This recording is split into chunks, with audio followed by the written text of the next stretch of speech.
Hi, this is Gabriel Chauri. Welcome to Game Design Thinking. Sandbox Games have been with us for some years now, and despite the early criticism, they are still around and thriving. In this video, we are going to explore how this type of games create open and optional objectives, a characteristic that differentiates them from most game genres. Also, we will explore how games without direct objectives or challenges can still be fun and meaningful for players. You can find a one-page PDF summary of the information on this video in the description. Recently, I have been playing Townscaper. It is a cute little game, or it's not a game. If we look on the Steam page, the developer Oscar Stallberg explained that it is an experimental game, more of a toy. Townscaper, in the words of his creator, has no goal and no real gameplay. This poses an important question. Can a game entertain without goals? Can you have meaningful gameplay if there is no objective on sight? Is this a game or a toy? The words of Oscar Stallberg are similar to what Will Wright, designer of The Sims and SimCity games, tell when asked about his games. Wright defines them as toy or doll houses, in which players have full autonomy to do whatever they want. There are some objectives, mostly related to learning to play the game, and that's it.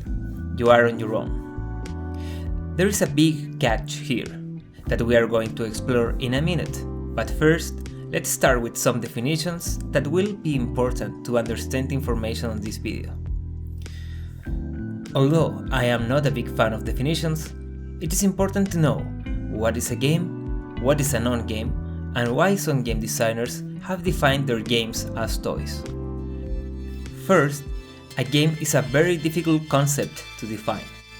Many definitions exist, and I know that you and I have our own definitions. But looking for information on books and the internet, you will notice that many of the definitions include words like objectives, outcomes, or goals. Chris Crawford, the creator of GDC, goes further in the definition, dividing it into a series of dichotomies. One of them being that if no goals are associated with a plaything, it is a toy. A non-game, on the other hand, is defined as a software on the border between video games and toys. The non-game term was coined by Satoru Iwata, late Nintendo president, and he described it as a form of entertainment that really doesn't have a winner, or even a real conclusion. Despite the fact that non-games have been linked to a more casual type of player, there is nothing casual in learning the systems of SimCity or spending hundreds of hours building an entire city on Minecraft. So, the difference is not that there aren't goals or challenges in these types of games. The difference is how players perceive, identify, and create goals for themselves. Most games offer players some kind of obligatory goals. These goals are enforced by the system of the game, usually by punishing players that don't play in the intended way. For example, many games have a point system to classify players on how well they stick to the intended way of playing the game according to the designer's view. In Rocket League, if you don't play aggressively, trying to kick the ball, you won't get many points, so the only way for players to level up is to score the most goals possible. Because, for example, no points are awarded for destroying other cars. In other games like StarCraft, the intended way of play comes mostly from a metagame, being the strategies that the best players use to maximize their use of the system. Players that don't use these strategies are basically out of contention right away. On the other side, most sandbox games use optional goals. These are goals that are not enforced by the game. They are rather different paths that the player can take to get to a destination. This destination is completely up to players' wants, therefore, there is less control from the designer's side on what the player will end up doing. In this setting, the designer's job consists on giving the players a play space some tools, and defining how they will interact with each other, and the rest is up to the player. These optional goals are a defining element of most sandbox games, and it's what allows a broad range of expressiveness from the player's side. But this expression doesn't come easy. The Sims games still create some opposition to players because they have stats that decrease automatically, or in Minecraft, survival mode, the creepers and zombies will try to kill you despite the beauty of your house. This is why many sandbox games include creative modes to ensure that players that don't want any opposition can experiment freely with the system, effectively creating toys or non-games. This allowed the freedom to players to pursue their own goals without any opposition from the game. This poses a difficulty on the designer's side because there is no strategic way to measure the player's path. In a game like StarCraft or Rocket League, designers have access to a wide range of data on how players play the game. Therefore, they can modify variables even in early stages, while in sandbox games, it all depends mostly on pure playtest and experimentation.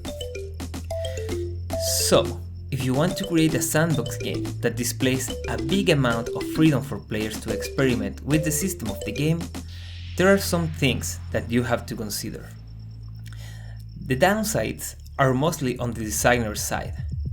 Allowing players a wide range of expressive tools means that the designer must create a set of interconnected elements and balance the interaction between them.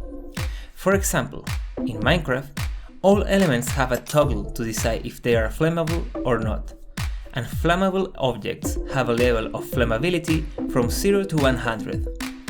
Just imagine the amount of different objects and blocks in Minecraft and all the interaction between each other, and you will get the point.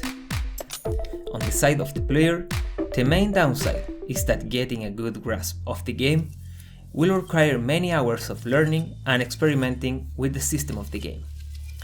But this comes with a set of advantages that can entertain players for hours, while also encouraging learning and creativity. There are almost infinite possibilities to craft new mechanisms using Minecraft Redstone, ranging from transportation, security, and more. In games like The Castle or Kingdom and Castles, you can spend hours just creating the most beautiful and amazing castle, trying new combinations, sometimes for strategy, sometimes for fun and aesthetic pleasure. This leads us to the first question.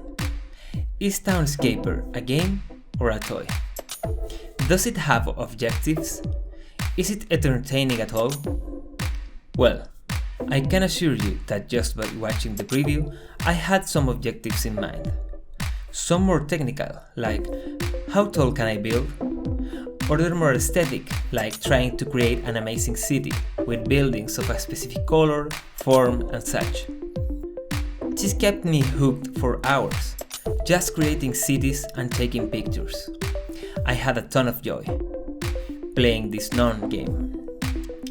The difference that I see between, for example, SimCity and Townscaper is that in SimCity there are challenges and stats that push against the player, like happiness and money, while in Townscaper you don't have to care about any of that. It is just about letting your creativity flow and try new things. No opposition, no strategy, just creativity. Thanks for watching this video.